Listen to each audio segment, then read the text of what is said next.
ভাইরে ভাই, এই বান্দা টানা 2 বছর ফোনের উপর এমন এক্সপেরিমেন্ট করছে যেটার মাধ্যমে কিনা আমরা বুঝতে পারছি যে ফাস্ট চার্জিং আসলে আমাদের ফোনের জন্য ভালো নাকি খারাপ। এছাড়া নিজের ফোনকে সার্কেল অনুযায়ী মানে 20% থেকে 80%-এর ভেতরে চার্জের মধ্যে রাখলে ভালো হবে নাকি খারাপ, সব কিছুর প্রশ্নের উত্তর টানা 2 বছর অবধি অনুসন্ধান করার পরে এই বান্দা আমাদেরকে জানাইছে। তো আজকের এই ভিডিও দেখার পরে আপনি আপনার ফোনের ব্যাটারিকে বাঁচাতে পারবেন ড্যামেজ হওয়ার হাত থেকে এবং অনেক লম্বা সময় ধরে ব্যাটারি ব্যাকআপ পেয়ে যাবেন। তার পাশাপাশি ব্যাটারি নিয়ে আর কোনো চিন্তা ভাবনাই থাকবে না।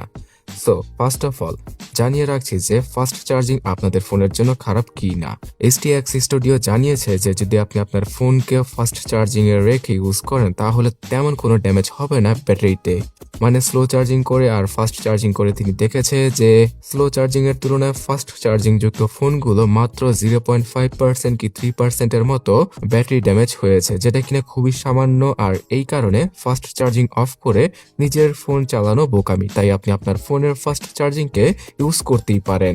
তার পাশাপাশি সবসময় 100% চার্জ করলে অথবা 0%-এ এসেই চার্জে লাগালে ফোনে কি তেমন ক্ষতি হয়? এখানেও তিনি বলেছেন যে তেমন কোনো ক্ষয়ক্ষতি হয় না, যে ক্ষতিটুকু হয় সেটা সামান্য। সো আপনারা 100% পর্যন্ত ফোন চার্জ করতেই পারেন। কিন্তু এটাও মেনশন করা হয়েছে যে 20 থেকে 80%-এর মধ্যে ব্যাটারি চার্জ করলে সবচেয়ে ভালো থাকবে ব্যাটারি, এবং লম্বা সময় ধরে 2 বছর 3 বছর অথবা 4 বছর ফোন আপনারা আরামসে চালাতে পারবেন ব্যাটারি রিপ্লেসমেন্ট না করে। তাছাড়া ফোন চার্জার লাগিয়ে ঘুমালে কি ফোনে তেমন কোনো ক্ষয়ক্ষতি হয়? আসলে তেমন একটা হয় না। বর্তমানে চার্জিং টেকনোলজিটা এতটাই অ্যাডভান্স হয়ে গিয়েছে, তার উপর দিয়ে AI আসার পরে তো আপনার হ্যাবিট অনুযায়ী ফোন চার্জ নেয় অথবা নিজে নিজে ডিসকানেক্ট হয়ে যায় চার্জ থেকে।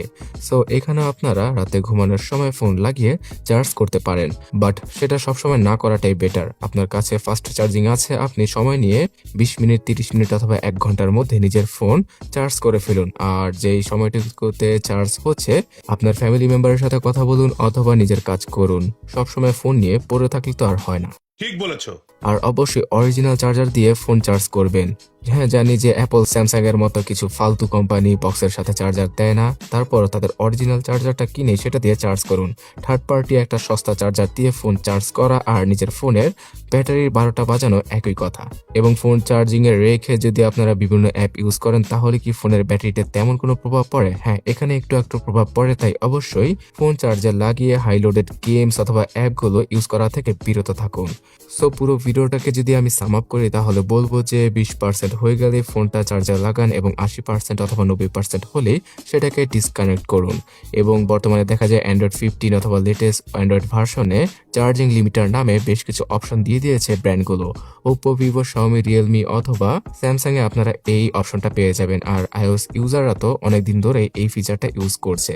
তার পাশাপাশি অপটিমাইজ চার্জিং অথবা এই রিলেটেড চার্জিং এর যে ফিচারগুলো রয়েছে ফোনের সেটিংস মেনু থেকে ব্যাটারি অপশনে গিয়ে সেইগুলোকে অন করে রাখুন।